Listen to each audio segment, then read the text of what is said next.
did you see the premium package for, I think it's for SummerSlam? I'm not sure what the thing is, the 40 grand. Yeah, I was like, huh?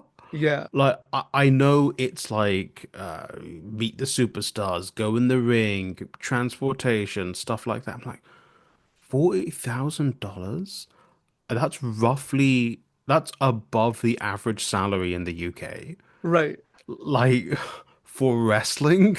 right, right, exactly. And it's like, what?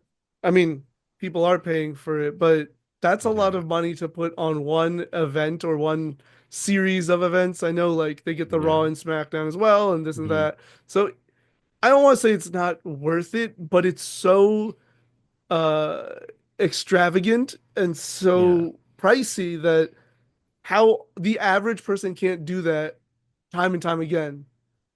yeah. I So mean, even Randy Orton was like, it's embarrassing how expensive yeah, tickets to WrestleMania were.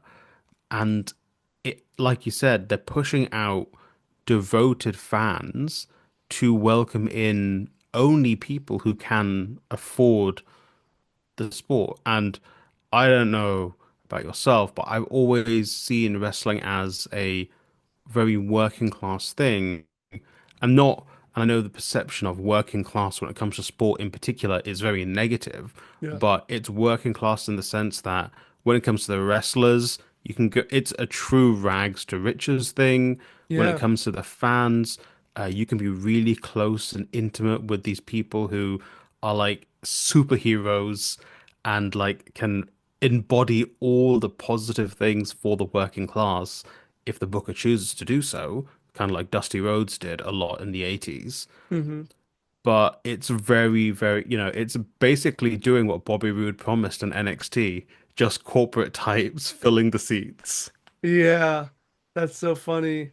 But yeah, I agree, and I think with pro wrestling, especially because it is so centered around the audience, Hmm. right? Like the audience is as much a character as the wrestlers, and the wrestlers being able to interact with them being so pivotal. We saw it with the pandemic.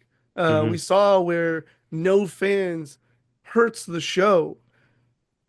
But if you don't have those fans who want to scream at the top of their lungs, who want to high five the wrestler on their way down, and you just have Yeah. people who literally, I've watched people in the front row who are just stone Yeah. faced.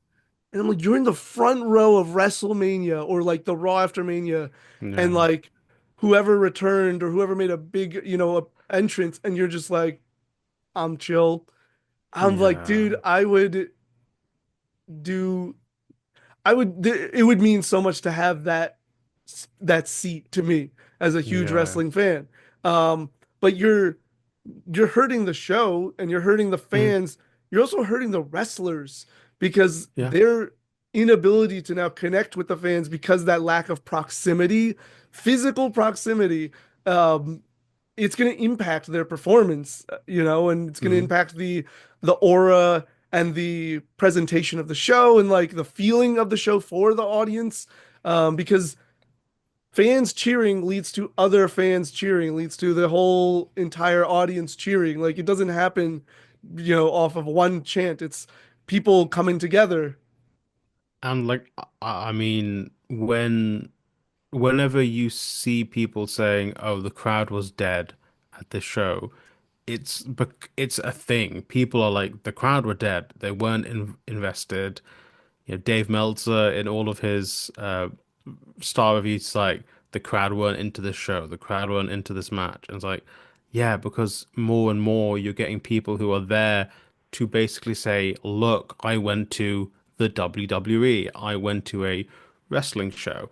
And I think, again, this isn't entirely on Triple H because Sure. clearly he's not calling the shots when it comes to the corporatization stuff. It's probably more so on someone like Nick Khan, but also he is such a pivotal point in their production at the moment. Even him saying, "Yo, let's maybe not do like $2,000 front row seats because I need to improve the product, I need an audience there that's going to engage. And you can, with these corporate types, you can just be like, look, here's the statistics we pulled from the show where the decibels were higher on the Right. crowd and the ratings were higher on Netflix or some rubbish like that. Right. And as the guy who is the face of WWE at this point, especially from the corporate, from like a media perspective, I need to do something. He needs to do something. Yeah. Yeah, but it just speaks to the kind of inevitable result of capitalism, right? Oh yeah. Oh yeah. Because they just want more money, and the whole point is Hmm. just make more money. And people are paying for these seats, right? Like the wealthy people who can afford these seats so they can say, "Hey, I was at this cool wrestling show," because WWE is kind of becoming more within the popular mainstream again. Hmm. So they can take their Instagram photos and everything and say, I was at the show, I got this seat, da da da.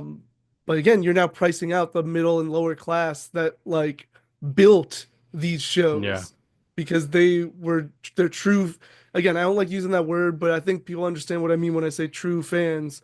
They actually care about the wrestlers and their Mm. stories, both in ring and like as people, right? Because so many of us as devoted fans know a lot of these wrestlers' stories, whether it's their time in the Mm. indies, their injuries, Punk's whole thing of coming and going and everything like Yeah. that. Like we know these, we don't know these people, but we know a lot of what they have gone through to Mm. get to this position. And then to not be able to see them and support them when like when the company is booming, it's extra hurtful. Yeah. I would love to I, go to SummerSlam. It's in New Jersey. It's I'm right oh, by it, but I don't want to be in the nosebleeds for that, which is I, still like I think a couple hundred, which is insane. I was like 30 minutes away from Money in the Bank 2023. Like literally I could have hopped on the tube that was next to where I lived and it would have taken me outside of the arena. Mm, And but then I looked at the tickets and was like, that's my rent. I'm not doing that. yeah, yeah, Uh yeah, and to be honest, Triple H is a big shareholder at WWE. Nick Khan is a very big shareholder. Everyone in the McMahons, I think minus Vince, I think he sold most of his shares, right, are big shareholders. So they benefit from corporatizing the show. Yeah, Triple H benefits from having these dead crowds. He's going to make even more money because they're going to sell $100,000 corporate tickets for WrestleMania next year or something. right, yeah, yeah. It's really frustrating um, because it's hurting the business. It'll hurt the business in the long run. They're Hmm. booming now, but a lot of these people who are showing up just to say they went to an event, they're not coming back. Yeah, something And else will so, come up. yeah, but it's just like wrestling will never get to the point of like true pop culture relevancy again. It's It's just not going to never going to happen. be like it was in the early 2000s, late Yeah. 90s. Then, yeah, Never. it's not going to be a Game of Thrones type of, phenomena anymore. That was the 90s. It had its time. Hmm. So, yeah, in the short term, you're making a lot of money right now, but those fans are going to go away because they're going to Yeah. get their photos and their experience one and done, and then they're gone. They don't need to come back again because that's not Hmm. why they're there. They don't actually care. And then you're also now telling all the devoted fans, we don't care about you.